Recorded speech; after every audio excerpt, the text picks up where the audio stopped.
Hello, everyone, and thank you for joining us. It's our pleasure to have Eva Panetti with us. You already read her bio, and if you are watching the replay, we included all her information in the description of this video. Thank you, Eva, for joining us. Eva is a noter and also is an assistant professor, and we've met at the Global Entrepreneurship Congress when she told me about her upcoming book, which will be talking about the anti-fragile business design. And I said, that's a great topic to have our community listen to it and also benefit from the value that Eva can bring to us. And myself, I'm very interested in this new model that she will be exploring with us. So Eva, thank you for joining us, and I will give you all the time and all the space to interact with our community. Okay, so hi everyone. Thank you so much, Andre, for having me. I'm very excited about taking part into this event and getting to know this community that is new for me. As you heard, I'm a full-time academic, so it's always a great learning experience for me when I have this type of experiences with different types of stakeholders, let's say. So today we're going to talk about this attempt of finding new ways of experimenting with business models in the attempt to, to try to give new tools for entrepreneurs and managers to change their mindset or to be trained to experiment more. And we're using the anti-fragility, let's say, language as a start. And so with the with the COVID pandemic, with the COVID outbreak, we realize how vulnerable we all are, and not just because our health might be affected, but also because the COVID-19 caused a deep change in our lifestyle, in our consumption of habits, and in our perception of value. Like, for example, we replaced concert tickets with Netflix subscriptions as birthday gifts. We panicked if we forget our hand sanitizer at home when we barely remember to wash our hands before dinner. And fancy face masks have become a fashion accessory, and packs of flour were never sold so much in the supermarket before home baking gained momentum during lockdown. And so while these changes unfolded, entire industries, unfortunately, were in great crisis or even collapsed. And amidst all of this uncertainty, the only thing that we were sure about is that we didn't know how long this crisis was going to last. And so from a business perspective, it was not a matter of recovering or surviving anymore, but it was more about embracing this change and find an opportunity in it. So when it comes to reaction to external change, and black swan events like COVID is just an example, but I mean, change can also derive from disruptive technologies or evolving competitive scenarios. So when it comes to these external changes and how to react to this external change, we often hear about this idea of anti-fragility. But what does anti-fragility actually mean? Is it about robustness or resilience or flexibility? Actually, none of those. Anti-fragility means that something doesn't merely resist to a shock, but actually improves because of it. And so to become anti-fragile, we think that companies will have to redefine the hypothesis upon which they create value, and more importantly, upon which they accommodate the shifts in the customers' mindsets and consumption habits. In other words, they should be able to gain from this disorder rather than, just resisting.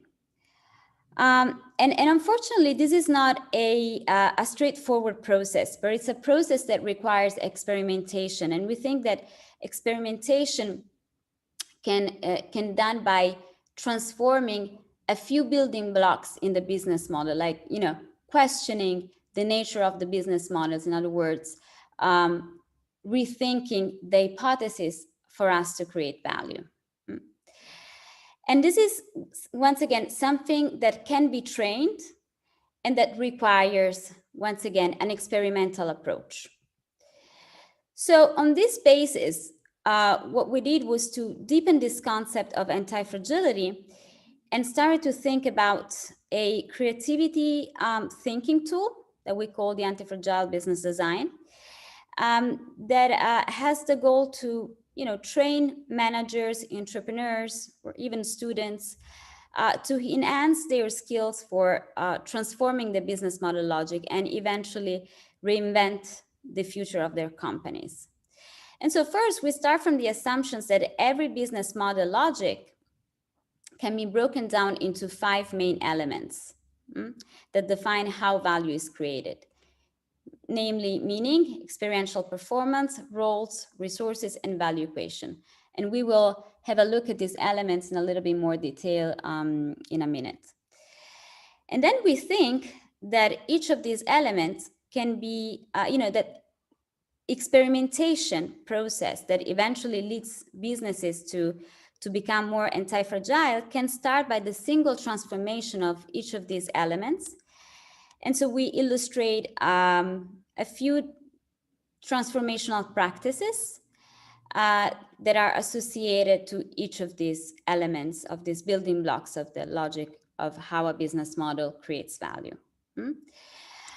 And then finally, the domino effect. So we think that just by changing one of these elements, there will be a natural cascade transformation along all the other different elements. And so the end result of the business model will be something very different from the original one.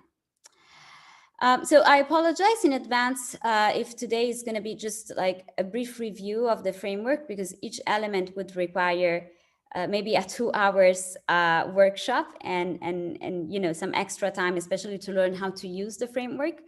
But I still hope I'll be able to, to give you a general overview that you can still find useful. So let's start by with the first element, that is the meaning.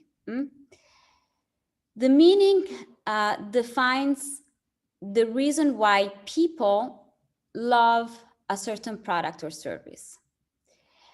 So the idea is that we're living in a world that is overcrowded by ideas, where ideas are abundant. And so to create value, businesses should give customers something that they're passionate about, something that they love. And so if something is loved by people who consume it, business value will follow. And so the secret behind many, many successful businesses is that of designing what we call delightful experiences rather than efficient solutions. Because in the end, we are meaning-seeking creatures.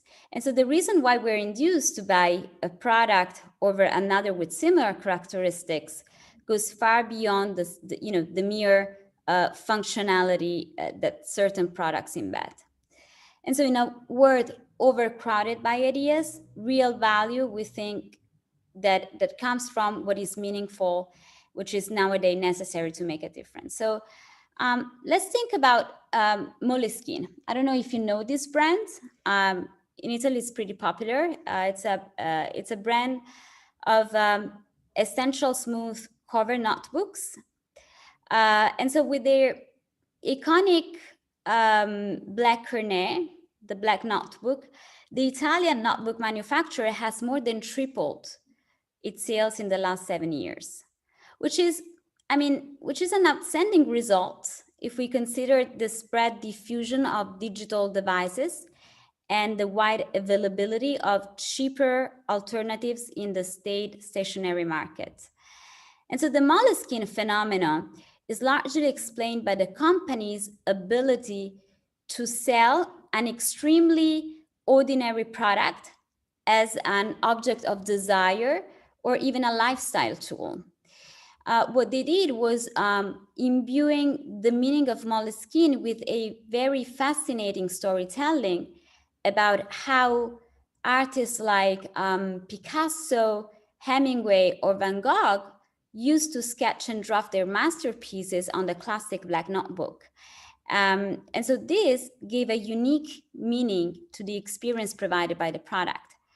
And so people want to buy a Moleskine because they want to feel part of a community, maybe a community of knowledge workers, like artists, like designers, architects, but even lawyers or engineers. So all those people have in common the willing of maintaining a physical experience with their idea generation process, or more simply, note-taking activities, and also the willing to be recognized by not so much for the level of income, but rather by their level of education.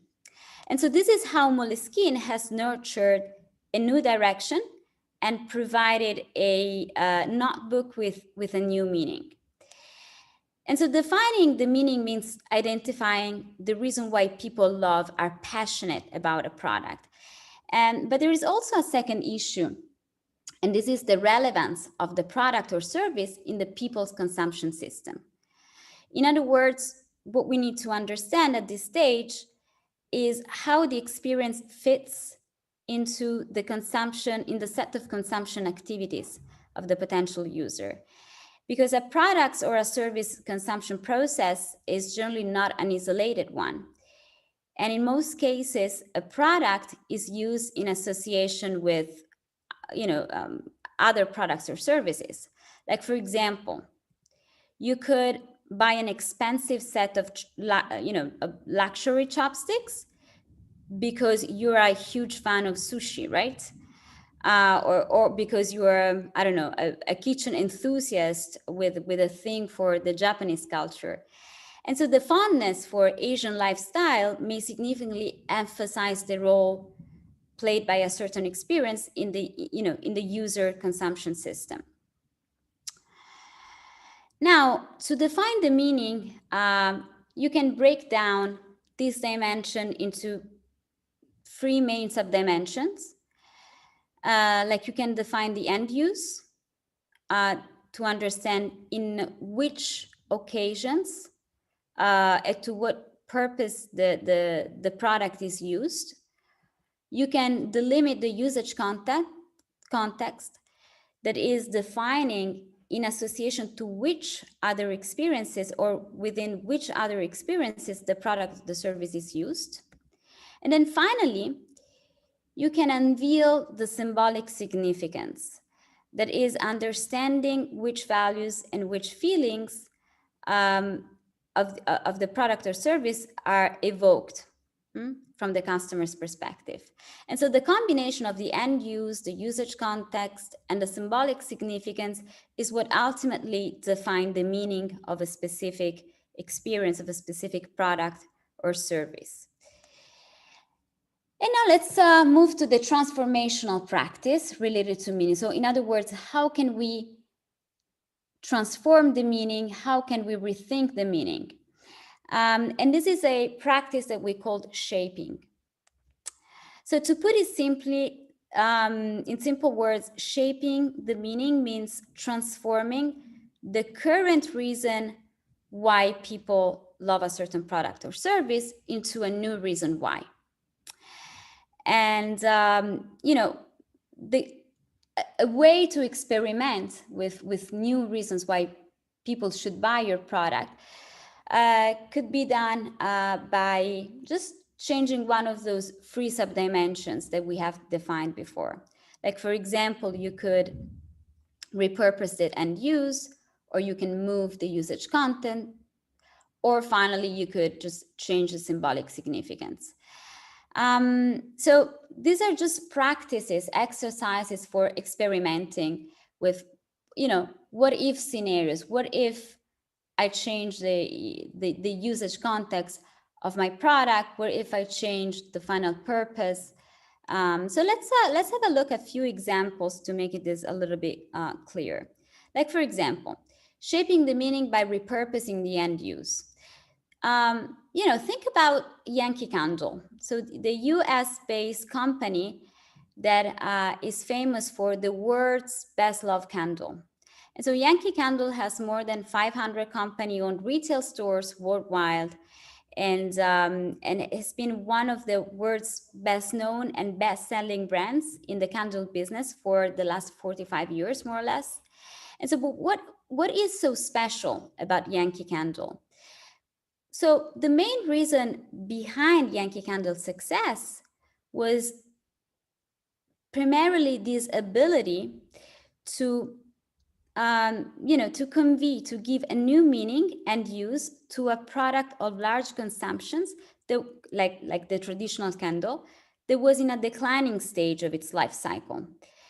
Because if we look at the traditional candle, so before Yankee Candle was introduced, people used to buy candles for emergency reasons. So the candle was the typical item to be bought and stored in a drawer, just in case. And so the case was generally maybe a shortage of electricity or a blackout in a household. And so as a consequence, no matter whether the candle was fancily designed or embellished, the dominant meaning was traceable to its pure function of lighting. Over time, as you know, candles started to become less and less used due to the widespread diffusion of battery-powered devices like torches, for example, that could replace the candle's emergency lighting function in a much more efficient way. And so, however, right when the original emergency reason to buy a candle started to fade away, Yankee Candle redesigned the business model logic of the product by defining a new meaning for candles and giving people a new reason to buy a candle, new reason to love a candle. And which is this new reason?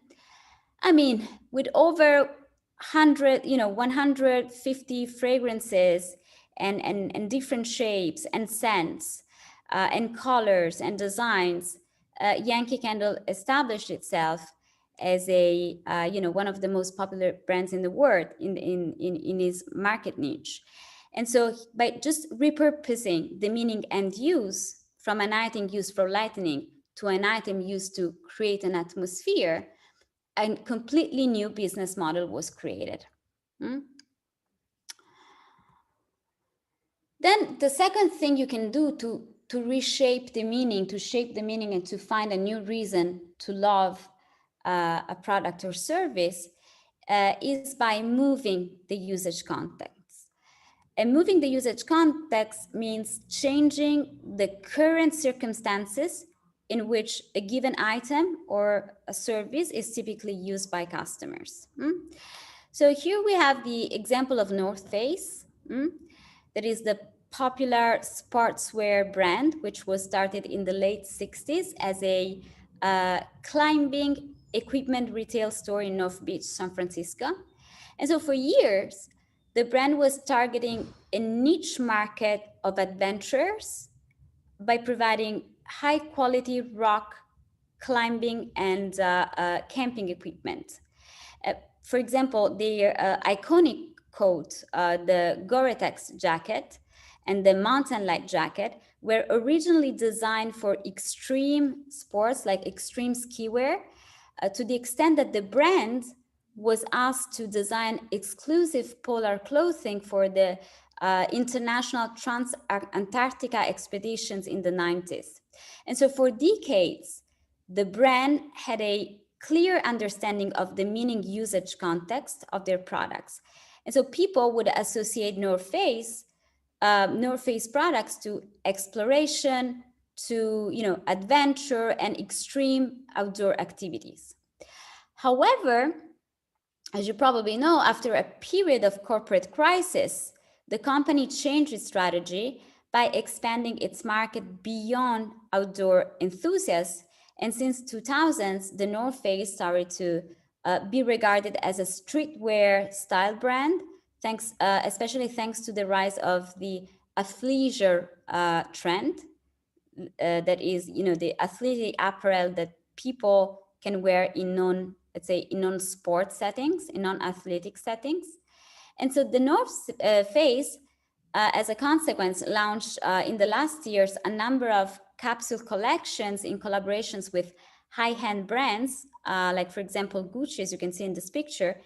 And you know, this brand is becoming increasingly used by teenagers, you know, by other customer segments. You can see teenagers, you know, wearing their fashion North Face jackets simply to go to school, or, you know, just to emulate their rap idol style, or you can see girls sporting their Gucci North Face jackets, maybe in Milan while sipping an aperitivo.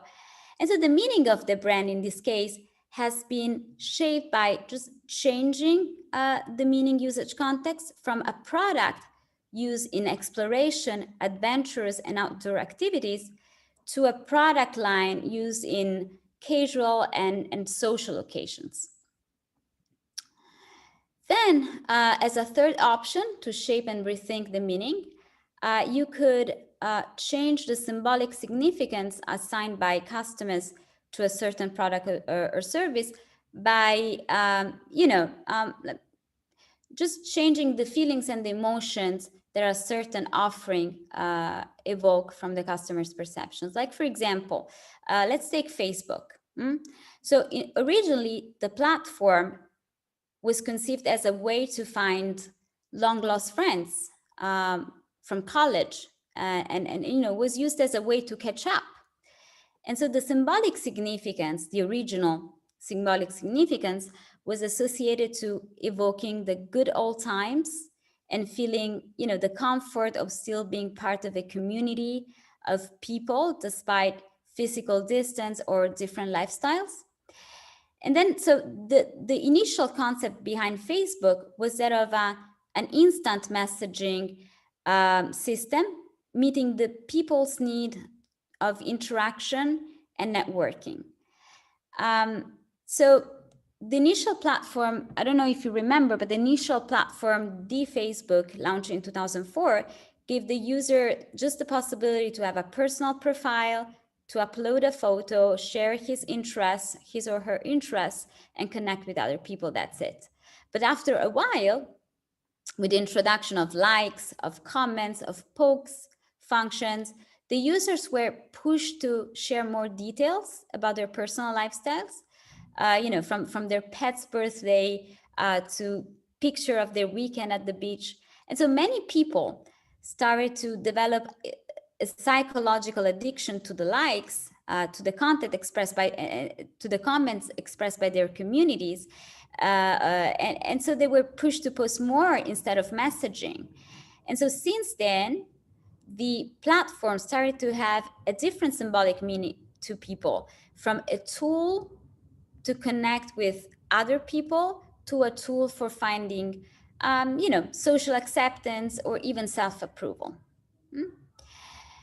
Now let's move to the second element of our framework. That's what we call the experiential performance. Claire Muscat, that is a famous customer experience entrepreneur, once said that building a good customer experience is something that doesn't happen by accident, but it's something that happens by design.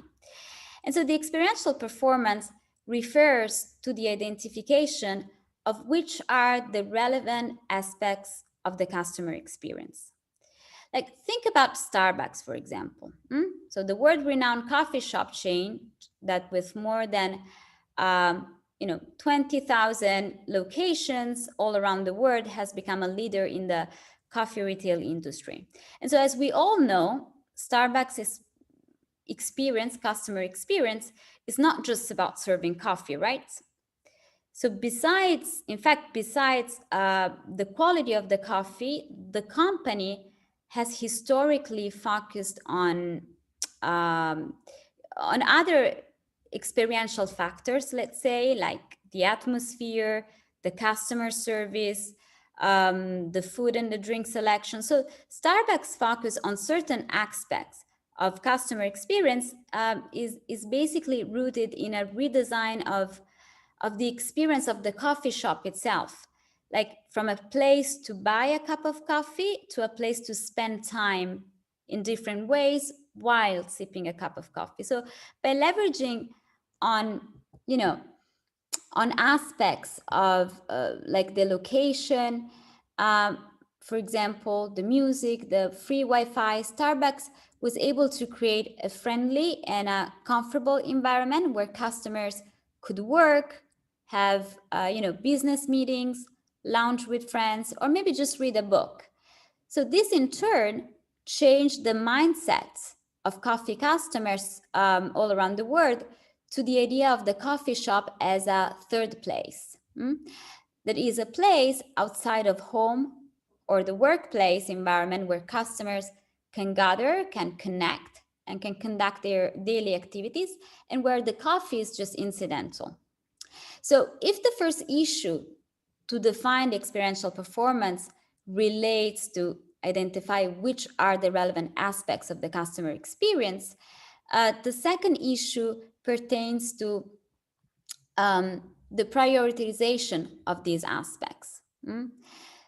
So, for example, if we look at, if we consider the customer experience of a Michelin star restaurant, for example, I mean, you will certainly notice that people, you know, people don't mind waiting a long time between courses. They don't mind, you know, spending time listening to never-ending explanations about the extraction of the Himalayan root that was used to season the salad. And you know, just because this is because service speed, the speed of service is not an important aspect of the customer experience in a Michelin star compared to an experience in a fast food, for example.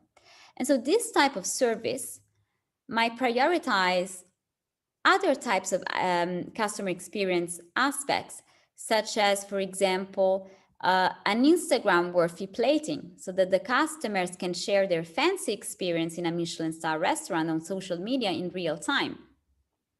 And so the priority given to specific customer experience aspects over other ones contribute to define the experiential experience, the experiential performance.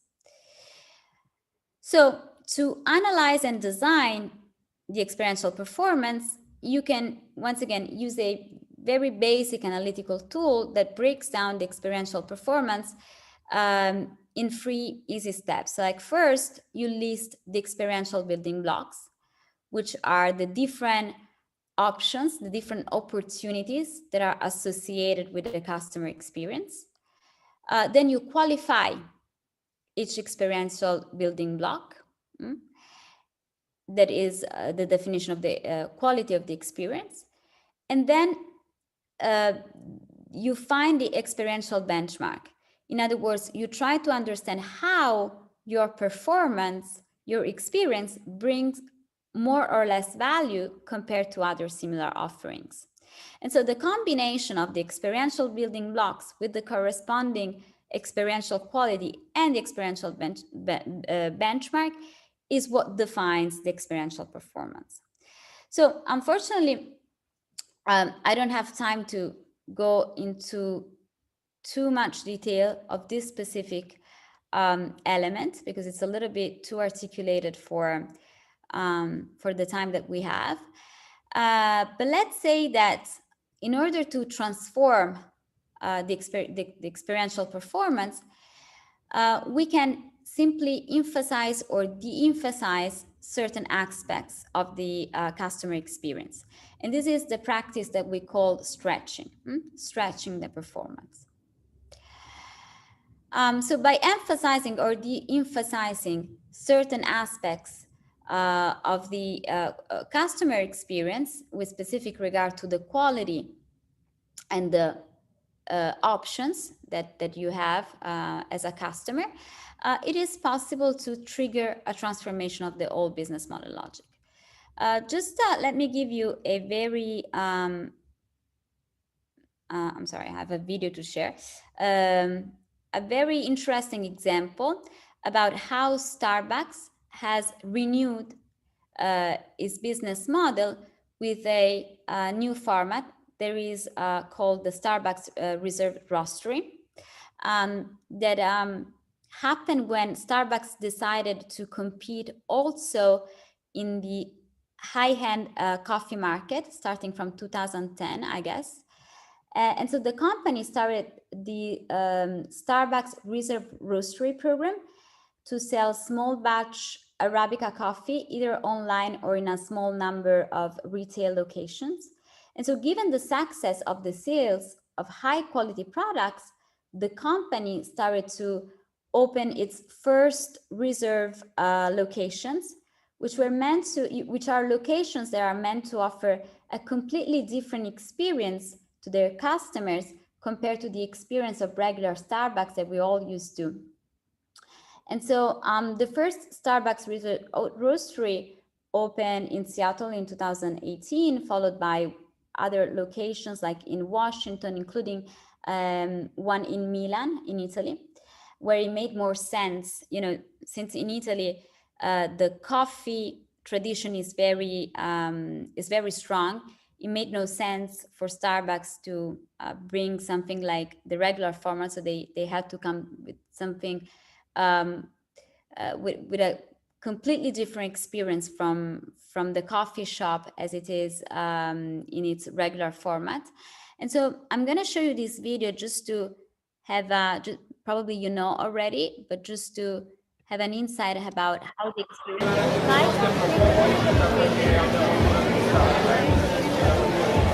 So as you can see, the space, the location compared to the regular Starbucks, the adaptive, the local market. Eva, the sound is loud from here you you can enjoy Starbucks, and this Starbucks also appears to which is the typical ritual that we have in Italy, and we serve cocktails. And you have this whole museum-like experience, this giant roastery machine that all people go and look at.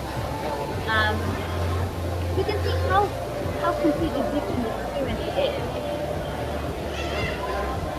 Also, the selection of food, as I said, is generally consistent with the host city's traditions and customs. Like, for example, in Milan, there is a partnership with a famous Milanese bakery that is called Princi, that offers. Eva, can you mute the video so we can hear you?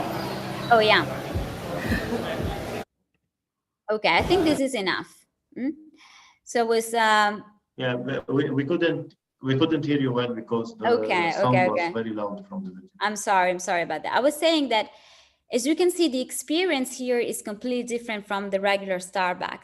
The selection of food is generally consistent with the local market and the host city's traditions and customs. Like, for example, in Milan, and this is the Starbucks Reserve Roastery in Milano.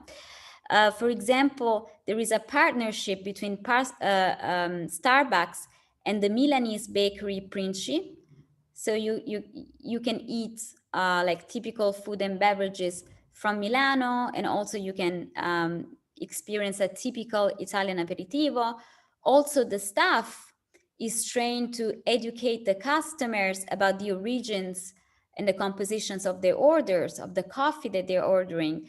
And so this roastery format represents really an innovation of the original Starbucks business model logic. And this was done just by emphasizing a few aspects of the customer experience, by stretching a few aspects of the customer experience of the traditional Starbucks, including the food selection, the quality of coffee, which is higher, the location, which is bigger and with a completely different design, the service, that in the Starbucks roastery, you also have the table service, which is something that doesn't happen in the regular one.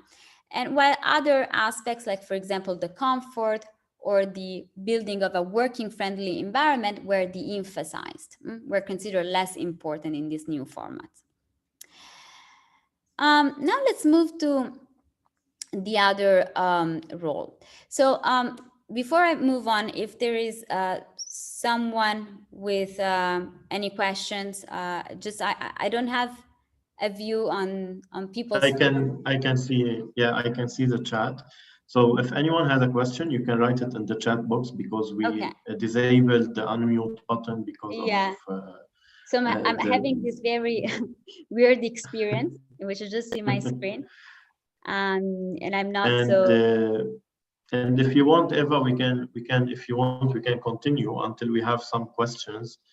And okay, I have a question. Actually, Yes. it's from Robert, our co-founder at Aces of Ventures. First, he had a comment. He mentioned big brand partnerships are becoming more and more frequent. And then he asked, how would you advise a startup, not a big brand, to find the experiential performance? How would I start a startup? To refine? To find the experiential performance, if they are not a big brand. Oh, okay, yeah. I see. I see your point.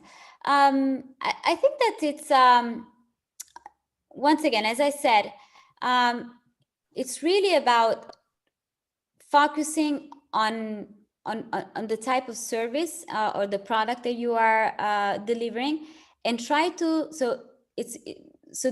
Why this framework is useful, because it helps you to deconstruct. And I'm sorry that we don't have time to practice and use the framework, but it's really important that you are able to deconstruct and decompose the experience performance in different chunks. So one thing that we do, we train people to use the same language. Like, for example, to define the experiential building block, just try to write down what the user can do with your product, and then in which way, how differently from other similar experiences. And then also finding a benchmark will allow you to understand in which arena you're competing, in which alternative arena you might compete. So what we do with startups, when we work with startups, we give them this framework, and we ask them to deconstruct their experiences in these 3 sub-dimensions, and then play by changing pieces by pieces. Say, okay, what happens if, considering this experience building block, like for example, if we're thinking about Starbucks, very basic. With Starbucks, the people can work in a different environment from home. Okay, how do they do this? Okay, what is the quality?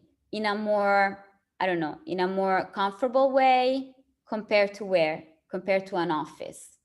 That's the experiential benchmark. So we realize that decomposing in different chunks really helps to deconstruct the experience, and then it's easier to move and say, okay, what if we change our experiential benchmark and we switch to another, arena, instead of comparing the workplace with the workplace, like the office workplace? What if we compare the experience of Starbucks with that of a museum? And that's where, when you have something like the roastery happening, okay, thinking about that experience, how can you change or emphasize certain experiences to compete with a completely different arena? I don't know if I answered to your question. Thank you, Eva. Okay. So if you would like, we can continue with the second practice. Okay, maybe I can take some time by the end of the lecture for questions.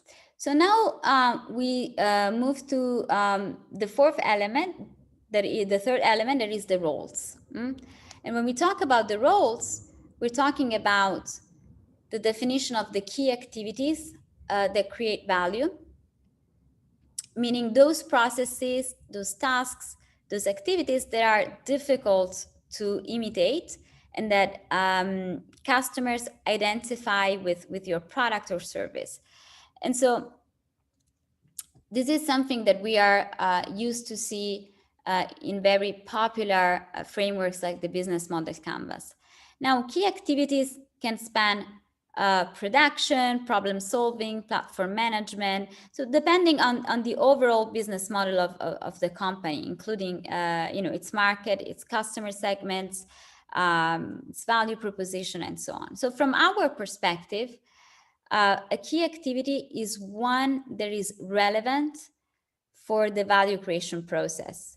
And to make the experience associated to a certain product or service unique. So for example, if we look at Amazon's shopping experience, a key activity that makes it different from traditional retailers like Walmart, for example, relates to the possibility to evaluate products before the purchase is made. Thanks to the users' reviews.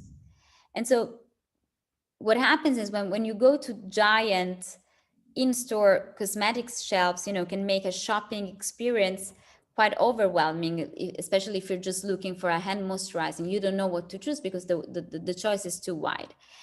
And so conversely, when you buy, for example, a hand moisturizer on Amazon, the star rating system gives you a visual and immediate information about what products you should avoid and who would buy, and which products instead are more popular. I mean, who would buy a 1-star product after all, right?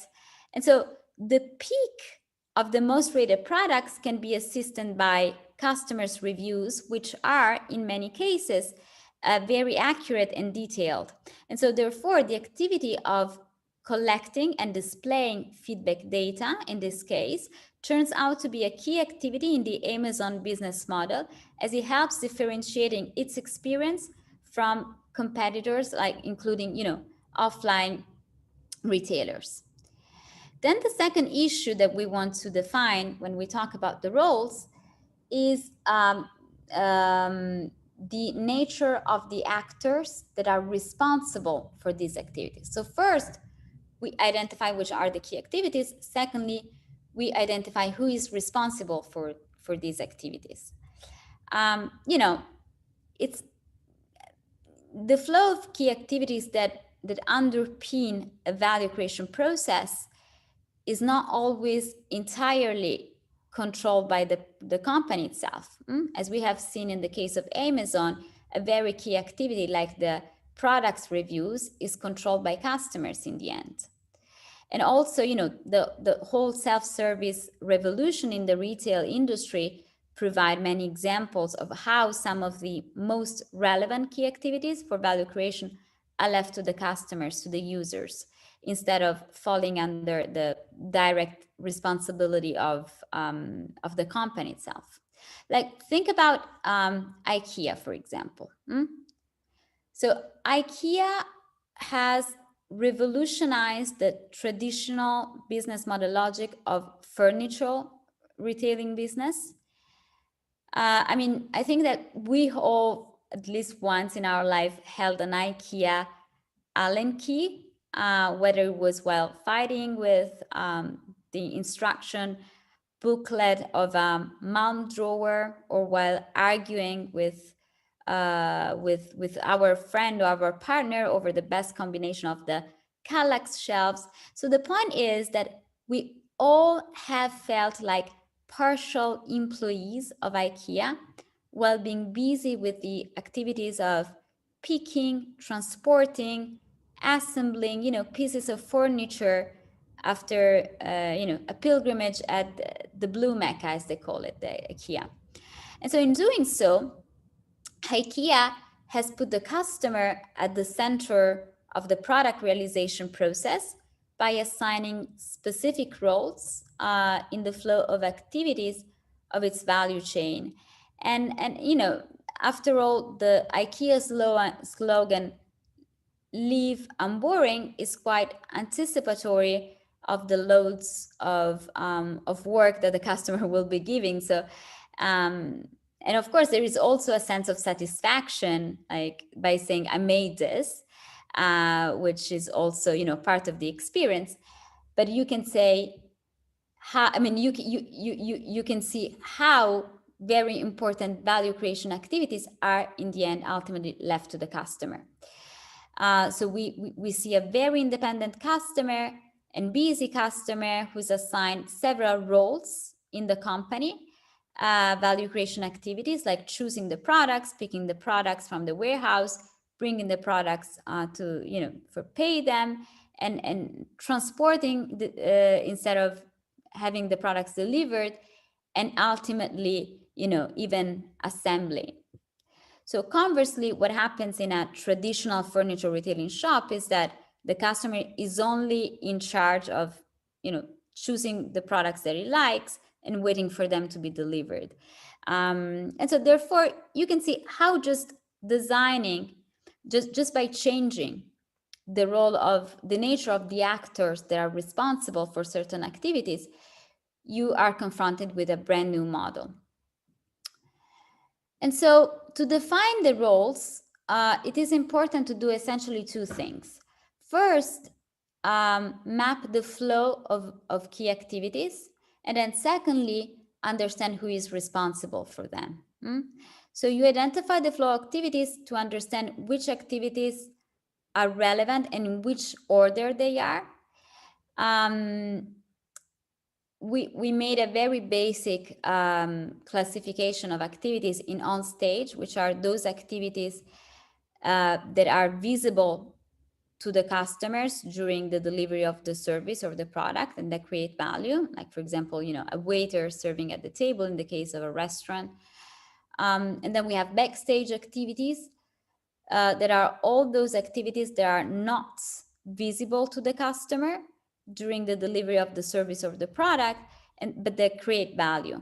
Like in the case of a restaurant, let's think about the chef cooking in the kitchen. It's not visible, but it is essential for the value creation. And then support activities that are, those activities that create value and that support backstage activities. Like, for example, the fisherman procuring fresh food, fresh fish to be cooked by the chef. Just to have this very simple background example of the restaurant. And then we need to identify the key roles. So defining who is responsible of the key activities, like the partners, external partners, the company, or customers. And so why we do that? Why it is important to deconstruct the activities and map the flow, because the transformation can be triggered by experimenting with what if scenarios, like, okay, what if my backstage activity becomes an on-stage activity? Okay, so what if the chef that is cooking in the kitchen becomes visible for the customer? Okay, what kind of experience, how different the experience can become? You may have a different model of a of a restaurant with a kitchen show, for example. So once again, the change of the flow and the definition of new roles can help rethinking the whole business model logic, and this is a practice that we call switching. So we see that by changing the flow, that is by for example, turning certain backstage activities into on stage, can be a trigger for a transformation, as well as changing the nature of the actors that are responsible for them. Like, for example, an activity that used to be undertaken by a partner is now undertaken by the user itself. Like, for example, let me show you this video, and I will be quiet for now so that you can hear, of a company. I don't know if you know this company. This company is called Splosh, and it's a company that produces and sells eco-friendly household products that has a very clear mission of reducing plastic waste. So I'm going to show you the business model. Sometimes little changes make a big difference. Take Splosh. With one click, you can save time and money and help the environment too. Splosh is the great new way to buy products like washing up liquid, laundry detergent, and bathroom cleaner. When you buy them at a supermarket, they contain up to 95% water. That's heavy to cart around and needless too. So we've taken all that water out, making it cheaper for you and lighter on the environment. What do? We sell concentrates in neat little sachets. They're so easy to use. Here's how. First, you pop a sachet into one of our stylish bottles. Then you fill the bottle with water from your hot tap. In a minute or two, the sachet dissolves and the concentrate mixes with the water. No mess and no fuss. And it works. Splosh products clean as well as anything you find on a supermarket shelf. We're so convinced we'll give you your money back if you disagree. And there's no need to throw the bottle away when it's empty. Just pop in another sachet and start again. Because our sachets are so small, our CO2 emissions from transport are up to 20 times less than our competitors. And because our bottles are refillable, you don't throw them away, which means you're reducing your landfill by a whopping 95%. Those are savings you can be proud of. And while we're talking of savings, the problem with most environmental products is that they're just too expensive. Not Splosh, because we've cut out all the unnecessary stuff. Water, excess packaging, supermarkets. We're the first great value eco brand. For example, compare the price of our bathroom cleaner to that of our leading eco competitor. So why not give us a try? Ordering is super quick on this website. Your first order is a starter box, which comes with bottles and sachets to get you going. After that, all you need are the refills. These come in neat little boxes that fit through your letterbox, so you don't even need to wait at home for them to arrive. What's more, Splosh deliveries are always free. See what we mean? Little change, big difference. Splosh. Just add water. Okay, so you see, I'm sorry.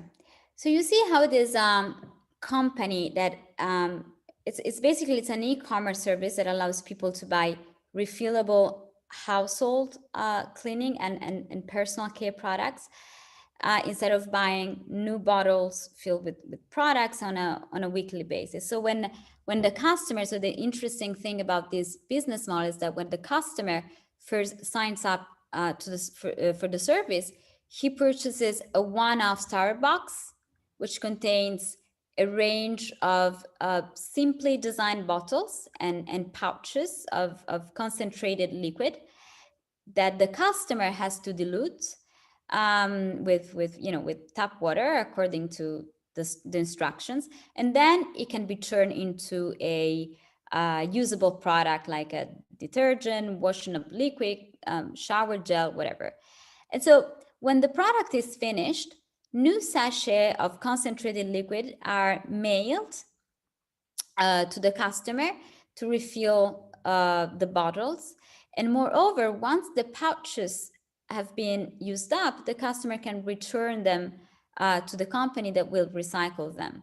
And so in so doing, Splosh, the company, has dramatically changed the business model for household cleaning products by switching the conventional retail distribution and helping customers cut their plastic consumptions.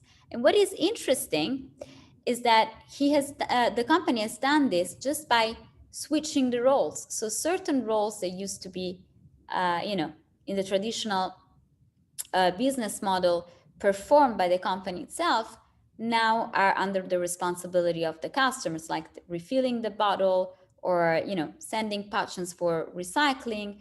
And then the company, and also what is interesting is that some backstage activities have become on stage.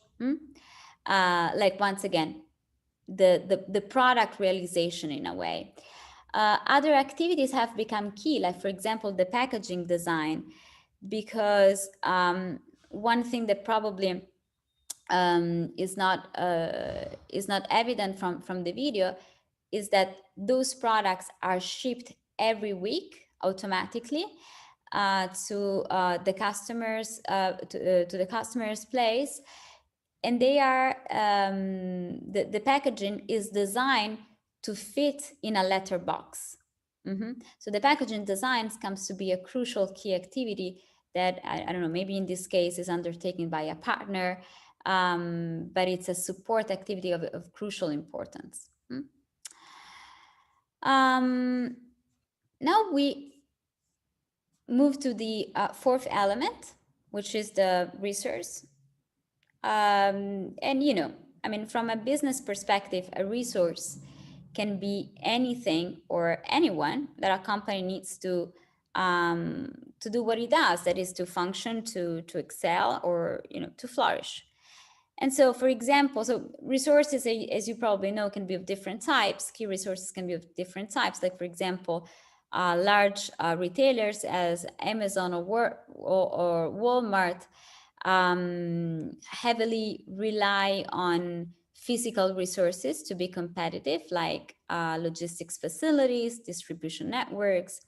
Then other, companies, Nike or Microsoft, have largely leveraged on intellectual resources, such as their brands or their software development, to build their market share.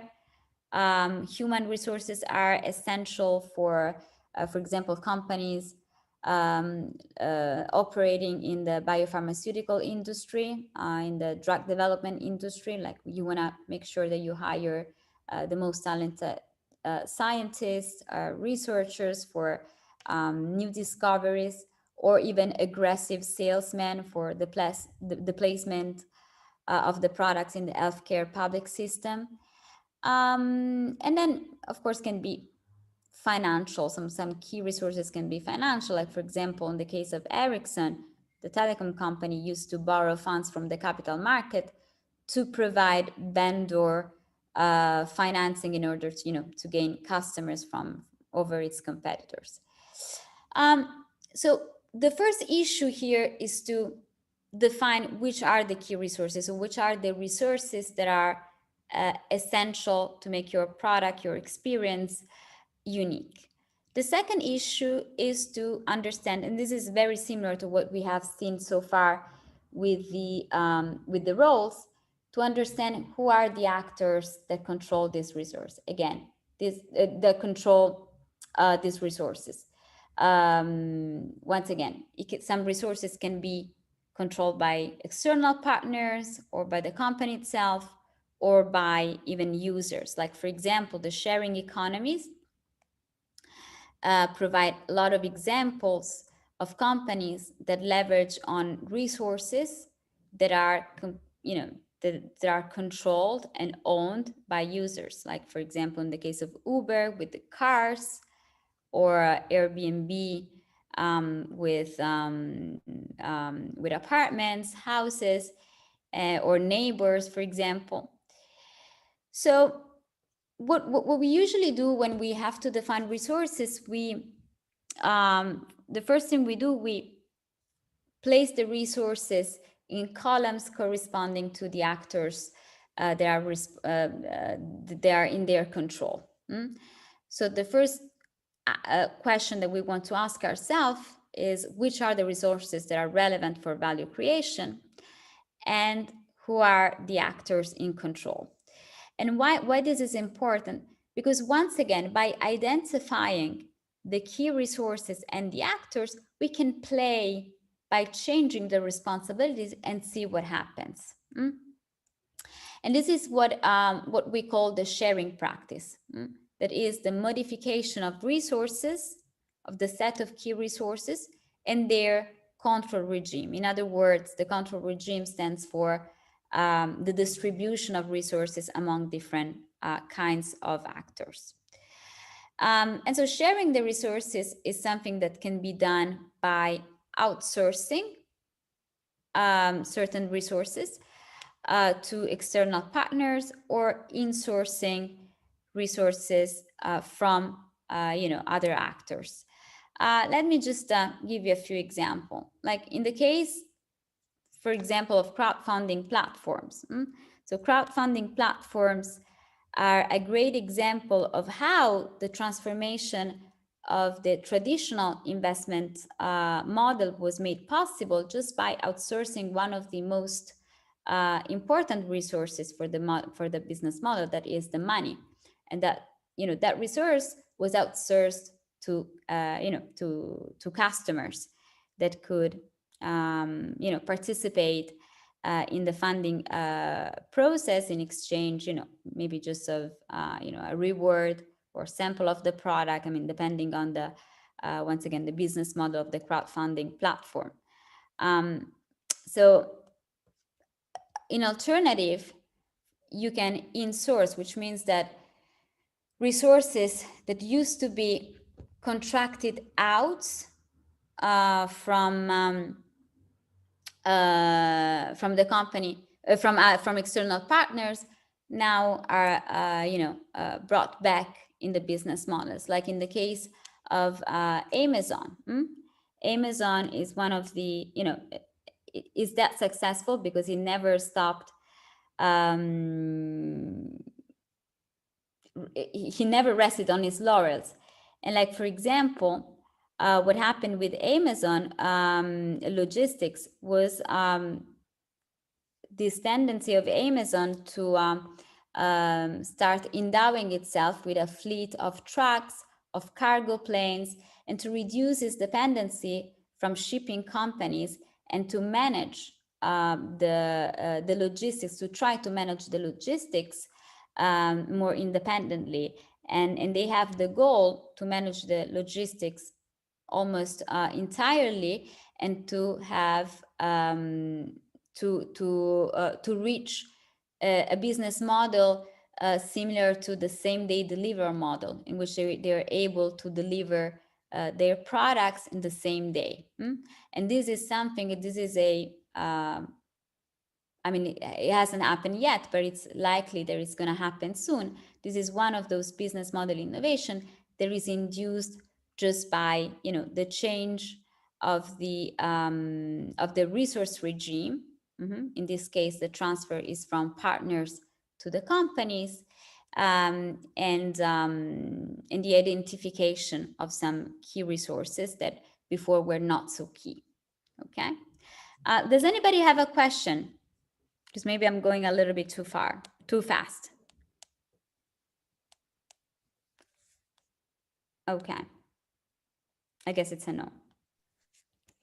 Yes, you can proceed. I don't see any questions. Okay, perfect. And then finally, we have the value equation. So the value equation is the last element, but is also a very popular concept in the marketing literature. Basically, it's the difference between the set of benefits from the customer's perspective and the set of efforts that are connected to the consumption of a specific value offering. And so benefits can be of different types. Can be functional, can be emotional, can be relational. Like, for example, if you decide to get a tailor-made suit, in the case of a tailor-made suit, you have a functional benefit that is that of keeping you warm.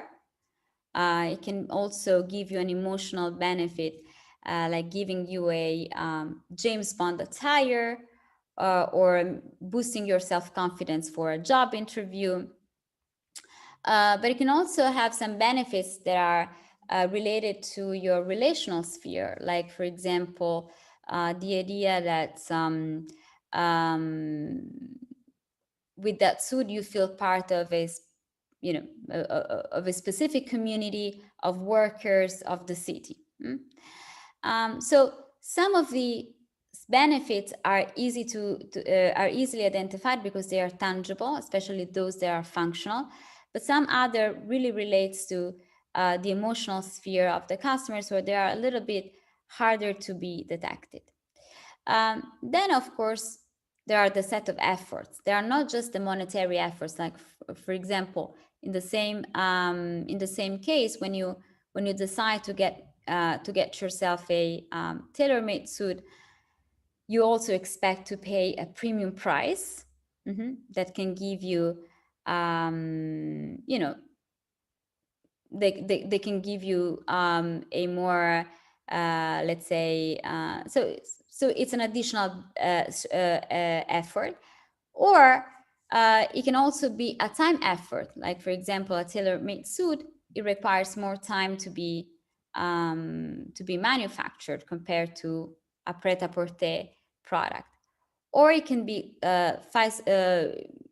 you can have psychophysical effort. Like, imagine that you have to spend a lot of time going back and forth from the tailor shop, and this can cause you stress. Okay, so no matter how different are, you know, the benefits or the efforts, you have to make sure that for your customer target, this value equation is positive. So in other words, that the, you know, the difference between the customers' perceived benefits and efforts is somehow positive.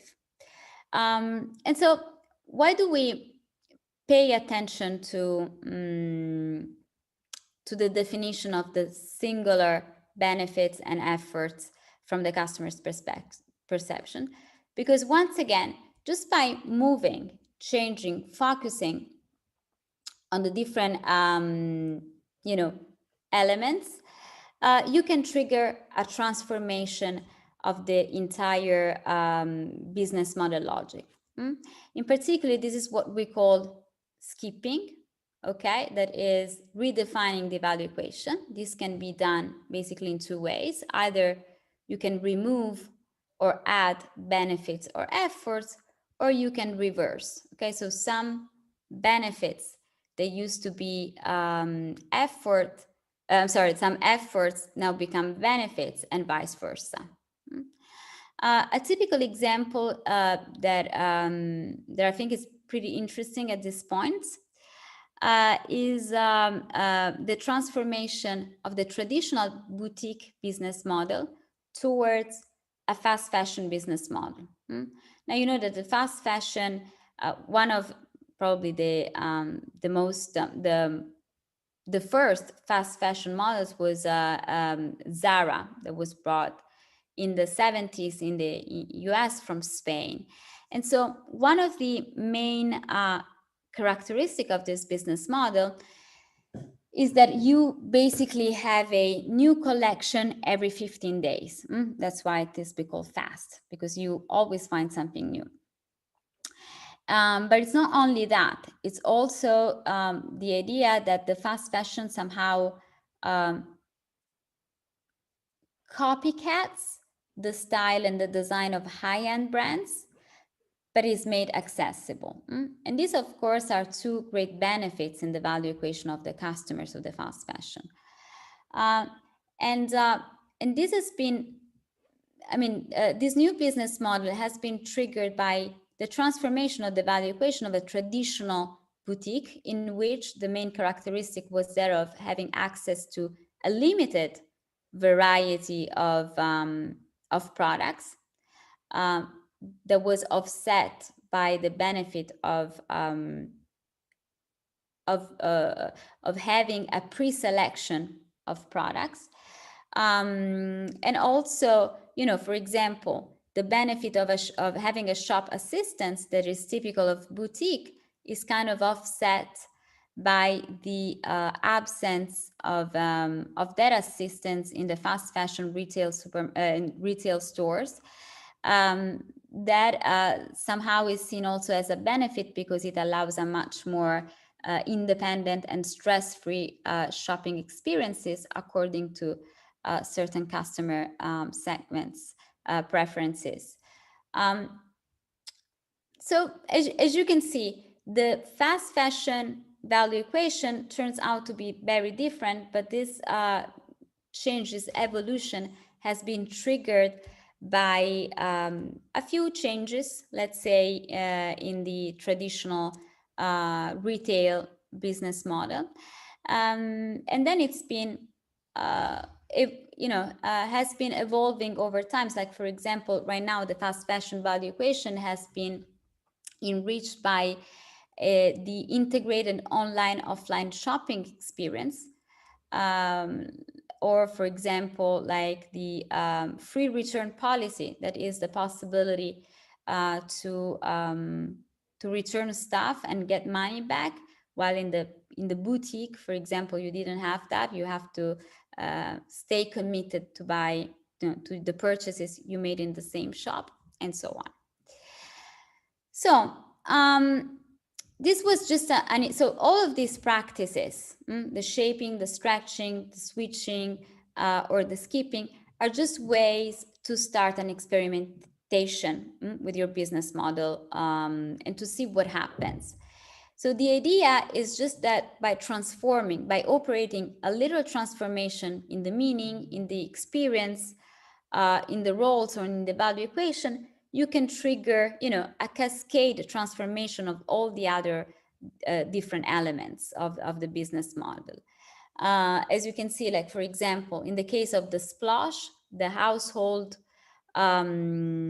startup, online startup, commerce, I'm sorry, just by switching certain roles for the value creation activities, like giving new tasks to the customers, just by doing that, was able to create a greener and an innovative business model in his field.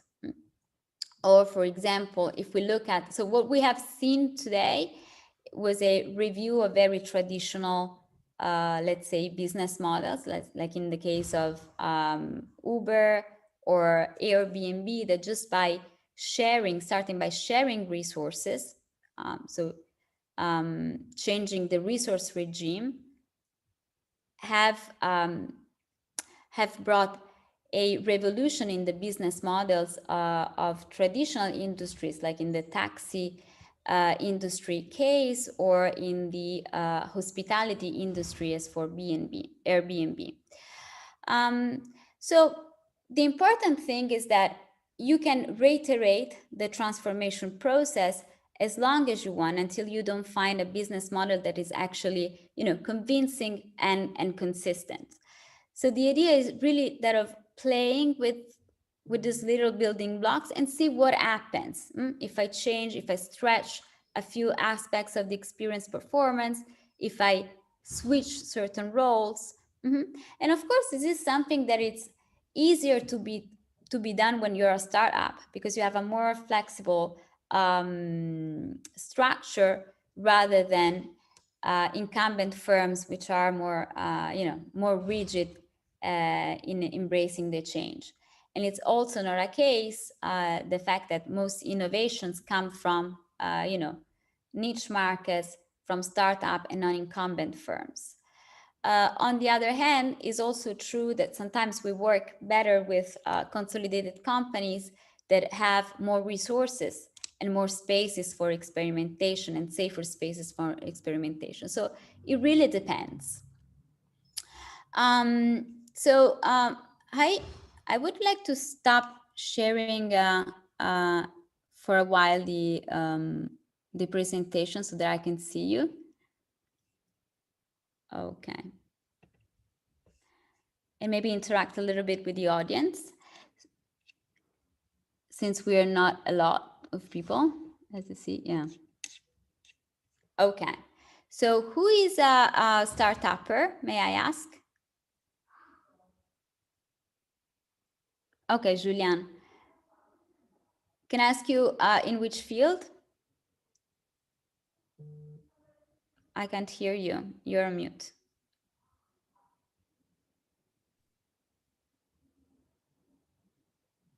I still can't hear you. I don't know why. I'm trying to unmute him.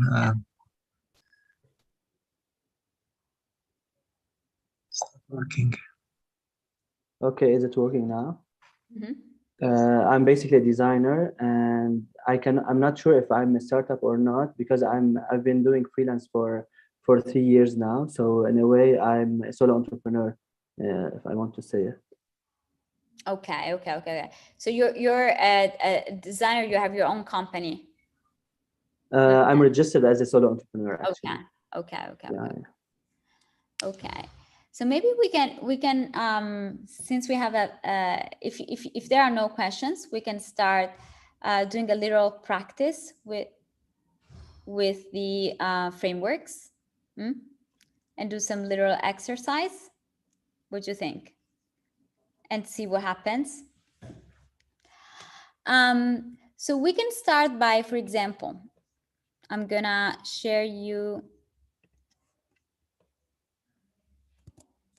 Is that okay for you?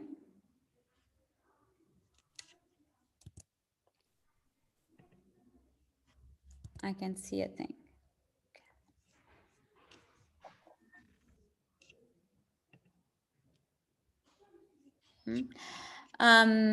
Maybe we can look at a few examples of companies and try to define maybe the meaning or a few elements.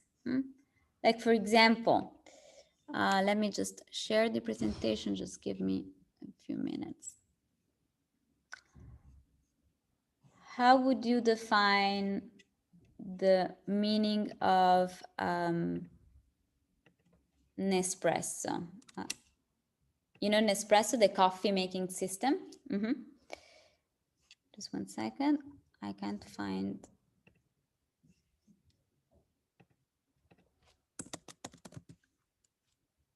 Okay.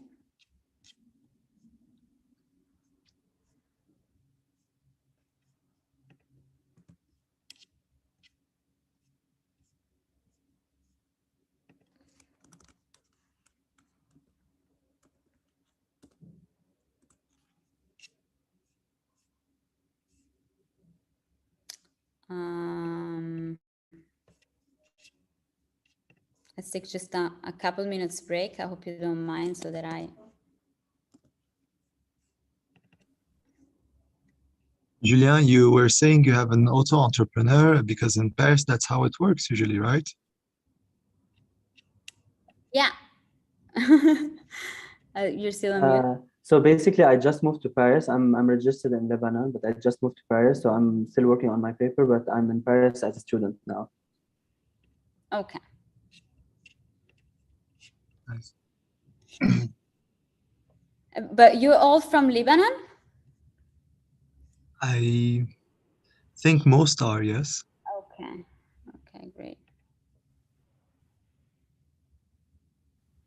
You want me to keep asking questions while you find what you're searching for, Eva? Okay. Maybe we can. No, Oh, good. you found it. I think I'm good. Okay. So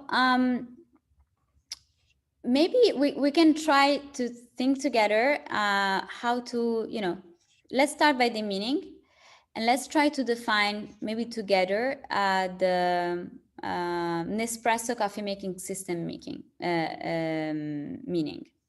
think it's always a very useful exercise when we try to define things. Like, for example, if we think about Nespresso,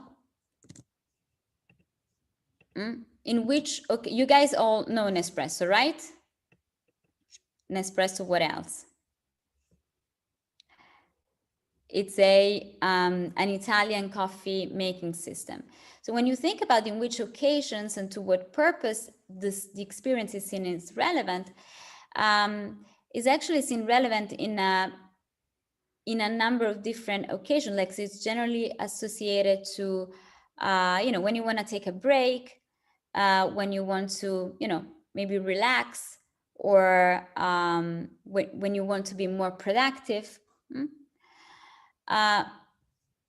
Then you also want to look at in association to which other experiences is this experience seen as relevant. Like business meetings, for example, or I don't know, a work day, in associations to maybe work environment, or it can be it can be like just when you're home alone with friends. And also it depends, because, for example, while in Italy this is something that is used on a daily basis, abroad the Nespresso is a more like a, let's say a one-time, it's not used on a daily basis, because it is a different type of ritual. It's a different type of coffee habit. So you may also want to take into consideration of the usage context, considering, you know, your customer, your market target when you're with the market in which you're operating, also geographically. And then the symbolic significance. So what experiences does the product or the service evoke? Like the experience. So I think the brand is really strong. The sense of the Italian culture is really strong in espresso. So also this narrative around Nespresso, this fancy experience. The fact that you can do an experience, I don't know if these are there are in Lebanon, but Nespresso was one of the first coffee makers that brought a brand new retailing experience with their Nespresso stores, in which you have an experience that is very similar to the coffee tasting, to the wine tasting. You can taste different types of coffees and so on. Yes, we have the store, colorful, the lines, very, very well branded. But also, I think you can add to that the innovation that they created in the instant coffee, which is done in 5 seconds, less than 1 minute, I'd say. Yes. So maybe to tailor to the businessman, to the people who don't really have time to do their own coffee. I think this helped a lot in their meaning. So you can work, so this is part of the value equation. Like when you have no time, it's something really uses, especially, for example, I'm a very lazy person. So when I use the traditional mocha, okay, to me, it's a great waste of time. So I have my Nespresso at home because it helps me to be more productive. Helps me to waste less time, also to get less to do less mess, and it's a great tool for lazy bones. Okay. So once you have defined all those sub-dimensions, think about how you can change those. Okay. So what if? So let's say, like, for example, with Nespresso, let's do this together. Let's say that, for example, you use Nespresso in which occasions? We said business meetings, or energy shot. To energy shots. So it's like to boost productivity. Socialize. Okay, socialize, yes. I would say show off to friends also, because it has a high value, like it's less cheap. So this has to be, this has to do with the symbolic significance, I think. So it's, how would you define this? So what does evoke an espresso? Like style, maybe Italian style, can I say that? I'm biased because I'm Italian, but. No, you're completely right. Like Italian style, also because it has a premium price. So it's usually cheaper, it's usually more expensive than the average. What else? Tufik is saying exclusivity. Exclusivity. But also maybe like something very sophisticated, right? So when you, as you said, when you want to show off, you have guests, you want to show off your collection of capsules in the drawer. It's a sense of also of elegance, maybe. Elegance and class. Tufik is saying indulgence. I'm sorry, what did you say? Tufik is saying indulgence. Indulgence, right? Exactly. Like you're treating yourself. Okay. And let's figure out usage context in association with other experiences. So when in association to which other products or services you use espresso, think about it. You use espresso with, some people smoke, the smokers, they use espresso maybe in association with smoking systems. Yeah. That's, or Morning breakfast, Tufik is saying. morning breakfast. You're unmuted if you want to talk, Tufik. Yeah. And if anyone else wants to join the discussion, just type it, I'll unmute you. Or I don't know, I would say also maybe use them in bakery and so on, tasted by like part of the recipe. Yeah, of course, because you go to the bakery, you buy some croissant, and then you get an espresso, right? Okay. Okay. Yeah, non-specialized bakeries maybe. Non-specialized bakery. Okay. Okay, I think we have enough material. Now let's try to brainstorm a little bit about how we can change some of these things. Like, what if we focus on the symbolic significance, and we say, instead of evoking, let's say, the Italian style, what if Nespresso would evoke a Lebanese style? How would it be different? Probably the branding. The branding would be different. How? I'd say with the associated with different cups, because we have very famous coffee cups. Okay, so first of all, the first thing that you are changing in your business model is the size of the cups, which is going to be different. And the consequence is that you also have to change probably the machine, right? Yeah. My idea was more the branding aspect than the actual product. Okay. But how is the ritual of Lebanon? Maybe have having like we have a Turkish style of coffee. We if you're familiar with the Turkish way of making coffee, so maybe combining both or collaborating with a local brand of coffee to create a sort of Yes. So that's very interesting. So just thinking about something different from the Italian style, you're already brainstorming innovation in the business models, like new cup designs or partnerships with local brands all around the world for, I don't know, maybe sharing recipes, just by changing, a little piece of the things that we have very randomly enlisted. This is, I think this is something, this is powerful. Or let's see what happens if we change something about the usage context.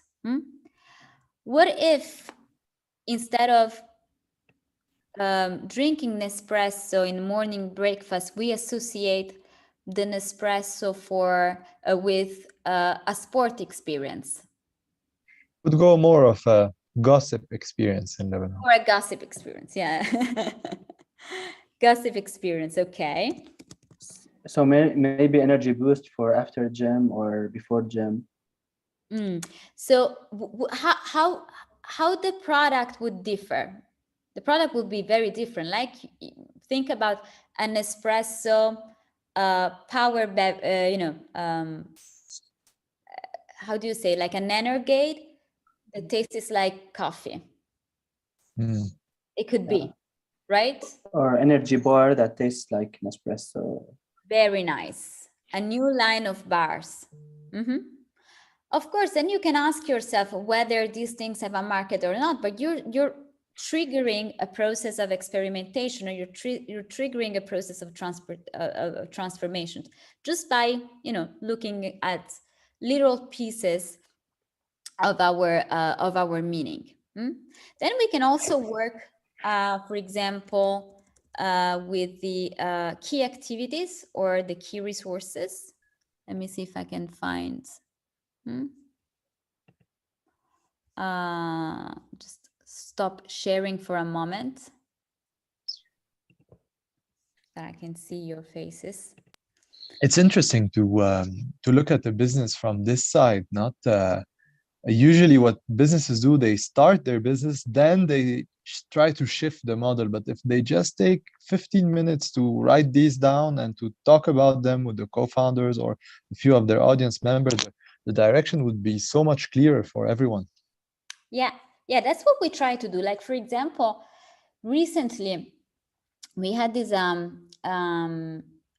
this experience with an architecture magazine, a paper magazine, that for some reason, wasn't selling very well because it was a very specialized, beautiful magazine, specialized in Middle East architecture and design.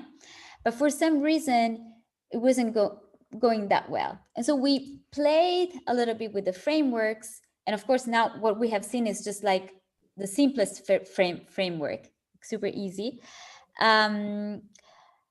We turned the magazine into a platform for emerging designers, just by thinking about new ways of engaging customers in a different way, who reads the magazine, what they want, looking at their needs. So and in the business models, the resulting business model was something completely different, because you don't even need paper anymore. You don't even rely on the same resources. You need completely different things. But that's what you do. And these exercises are important, especially because when we talk about why we're talking about anti-fragility, we're talking about anti-fragility because we want to equip people with the tools they have to react to change, to deal with change. And what we have seen, like, for example, with pandemic, we have seen that there are some some businesses that profited, that improved because of it, and other collapsed, or some other businesses that completely reinvented themselves, like very in very simple. Think about the restaurants. They couldn't work as they used to during lockdown. What they do? So some of them were smart enough. They shifted to deliveries. They shipped to delivery, or others they were shipping like the simple, the ingredients, and make their experiences. Or think about the dream centers. They empowered their courses online. They empowered their platforms, their digital platforms, even if we didn't have one. So, you never know. Now we hope that new black swans like pandemic will not happen again. But the problem will still occur when it comes to disruptive technologies, or simply, like, for example, when you are competing in a very, continuously innovative sector, like where the competitive advantage is temporary. Like, think about the streaming wars. Who's better? Netflix, and then Amazon Prime comes, and then who has the most powerful algorithm? Netflix, for example, is a wonderful case of a company that has a transit competitive advantage strategies, and that does it very well. It pivoted so many times from delivering DVDs to streaming online content to make its own content. That's right. And the shift to making its own content happened to come when the real boosted, during pandemic, because they learned that people wanted to have access to constantly new content, and instead of being constrained by contracts and the words of who gets what, who gets the cooler TV show, and decided, okay, I'm starting to build it on my own. It's a little bit what Amazon did with Amazon Logistics, and what Amazon is doing with Amazon Logistics is potentially revolutionary, because by controlling completely the logistics platform, it can turn to a business model, the same day delivery, that is very close to the experience that you have in a physical retail. And so we'll, you know, yeah. Or for example, during pandemic, also some other, it's funny because I like to show you some cases of pivoting, of successful pivoting during pandemic that leverage on different aspects of the business model logic. I'm going to show you, just 1 second.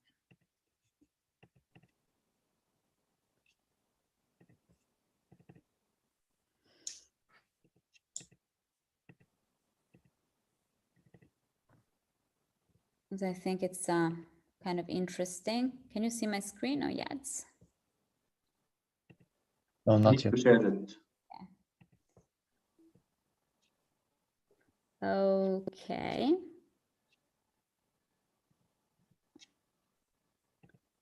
I should be able to see it now. Okay. Like, for example, this girl, she was a freelance. I mean, she was not a startupper. She was a celebrity hairstylist. And during pandemic, since you couldn't have a haircut, she responded by teaching master classes of how to cut your hair. So in this case, she leveraged on the experience, on certain aspects of the experience, completely changed the customer experience. And also she monetized, because at the same time, she was using those master classes for advertising her own line of hair products.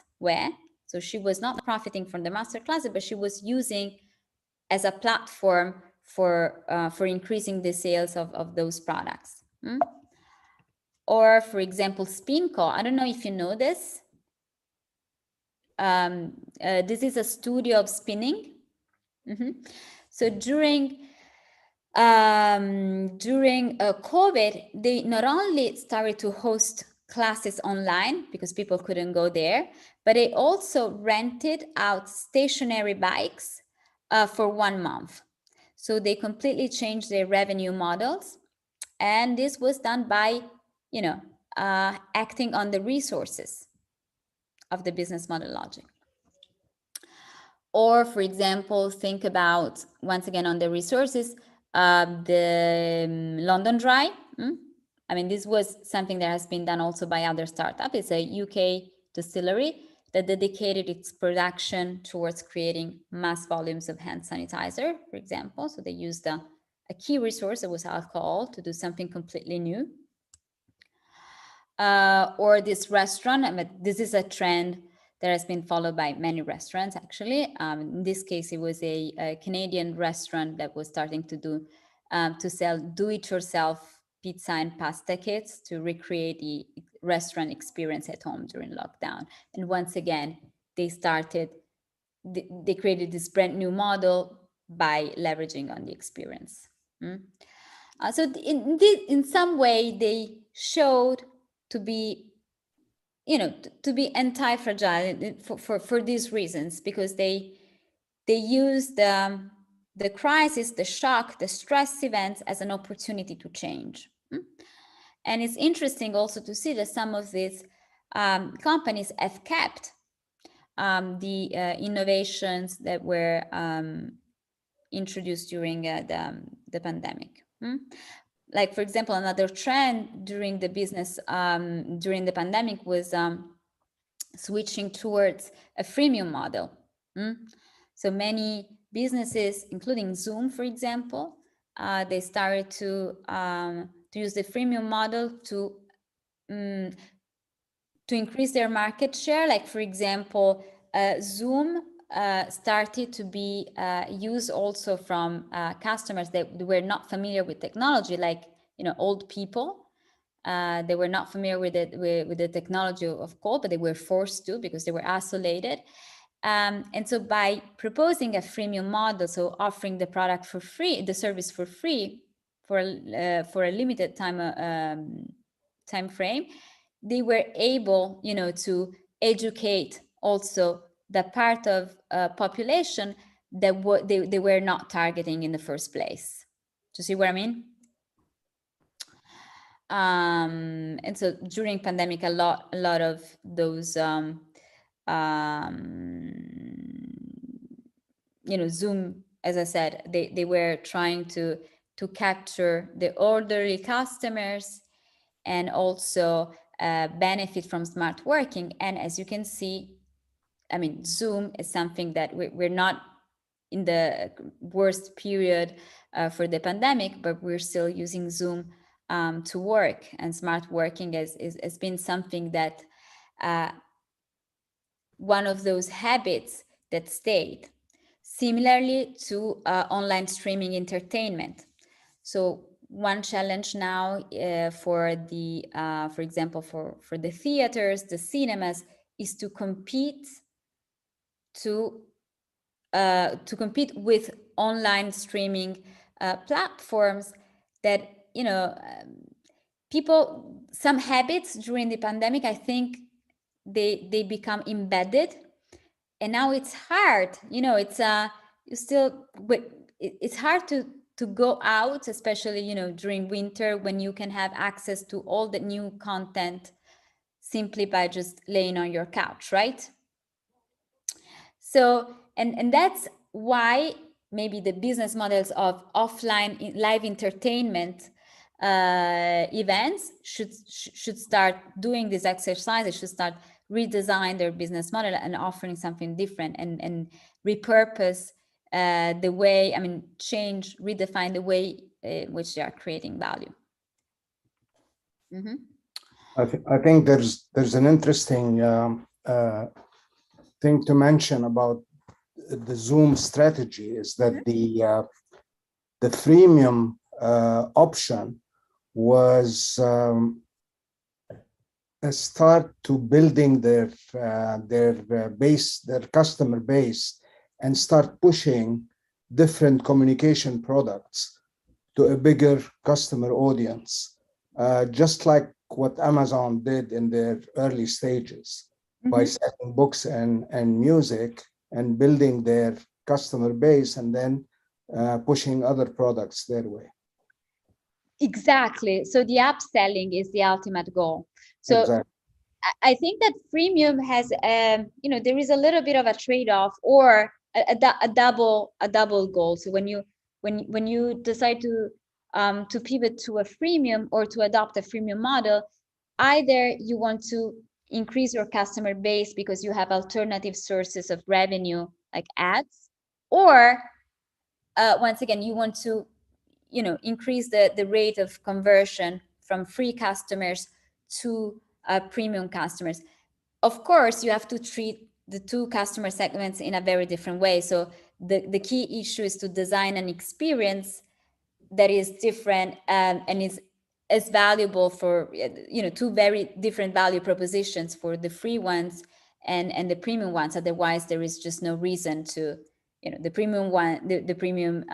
If you give too much to the free customers, the premium ones, it makes no sense. It's generally, there is this thing that is called the life cycle of upgrades in the freemium model, in which the generally during the life cycle of a product, late adopters become more price sensitive and less prone to switch to the premium, unless you don't add new features. And that's exactly what you were saying.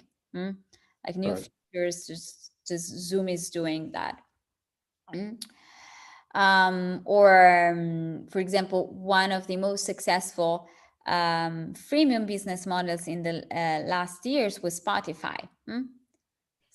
Spotify, they did a wonderful job in increasing their customer base, and especially in the rate of conversions. Right. If you look at the rate of conversion of Spotify, it's just incredible how many people love the experience so much that they just prefer to go on, and it was a very work of art. Sorry, Eva, I have a question. Yes. Okay, we study in design, black design as well, and Spotify uses this somehow approach, and this is related a bit to manipulating the user to binge watch, to binge listen, and so on. For example, let's say to give trust in Spotify, they show on the playlist how many likes they have for this playlist. However, the playlists are personal in a way based on the user experience itself. So in general, this is somehow a fine line between conversion, the aim of having conversion and putting the user in the center, and the ethical way of doing the marketing. And the user is becoming conscious day after day, and many trends are evolving around this consciousness. How can we define this as in the business models we create? This is a case of paradoxical management, in which you have two conflicting goals. From on the one hand, you still want to profit and you want to encourage, a compulsive consumption behavior like binge watching, because of course it is profitable. But then you also, especially when you reach a certain performance and you have a certain reputation, you still have to follow some social goals, let's say, for your own reputation. And so you can't promote something that is unhealthy when you are a leader in a market and you have that kind of visibility. So it's a perfect case of both end leadership, like of paradoxical management. How you do that? So once again, we use paradoxical management as a scenario to work with the business model logic transformation. And so what we try to do, we take pieces. So we build two different model logics, one following, let's say, the good paradox, or one extreme. Like, for example, in the case you mentioned, the social paradox, so a business model logic that would prevent people from binge watching or binge listening or being consultant in whatever they're doing. And another business model logic that follows the other extreme of, let's say, of the goal, that is profit. And then we see what happens by mixing the pieces and try to find a balance and equilibrium and see what works best or not. And it really works sometimes. So generally we find that, and also when you have this kind of circumstance in which you have two conflicted goals, it requires an anti-fragile approach. Exactly. Because you still have to be open to change for once, or to follow one of the two things. Generally, we do this, we find the frameworks useful in 4 scenarios. So the first one is black swans. The second one, black swans are those events that have huge consequences, as the pandemic, but also, the financial crunch, the dot crunch. In history, there is a, let's say, a chronology of those events that are generally unpredictable and that have massive consequences. And they also have another characteristic that is called the hindsight bias, which means that people, after they occur, they say, oh, we could have predicted, like the Twin Towers or things like this. So this is one scenario that we find useful for where the frameworks are useful to be used. The second one is disruptive technology. Now, with all the wave of NFTs, business are required to cope with this, at least in the probably in the following years. And so when it comes to disruptive technology, especially like, I don't know, how 3D printers, for example, are putting in crisis many artisanal in different fields. You need to think about something new to differentiate yourself and to survive, and eventually, even to profit from that. Paradoxical management is also one of those circumstances in which we found the scenarios in which we found using the anti-fragile business model. And then in cases of transit competitive advantage, it means when you are operating in sectors where the competitive advantage is very short-lived, and you need to have a portfolio of different innovations in order to, like, for example, what happens with the social platforms, like the war between TikTok, Instagram, every month they come up with something new. Okay, so you want to make sure that you also compete in different arenas, not just in the same one where it's easier to lose a competitive advantage. Okay. Thank you. No, you're very Eva, welcome. thank you for the valuable workshop, and yeah, it's our pleasure. And actually, I'm happy that I also got many feedback from the community that it was so valuable and very different from what we usually see as business models. So thank you for adding this value. I look forward to reading your book once you publish it. And I think at some point we might host you again for a pure discussion with those who will pitch their ideas at the Aces of Ventures, and they are in the growth stage, because I believe your system and framework will work better with those people who are in the growth stage, as they need to be anti-fragile in designing their business models, right? I would love to have the possibility maybe to do some practice that would be more effective, like to use the Of framework. course, Yeah, that of course, that's of best. course. That's We'll host you. but we're equipped to do it online as well. Of course, we'll host you as an expert with those who already have business models running, so you can add more value to them. But tonight we wanted all the community to benefit from this perspective of anti-fragile business design, and I thank you again for sharing it with us before launching it in your book. So we had this sneak peek, right, in our community. Thank you, Eva, and thank you for all those who joined us tonight. Thank you. Thank you.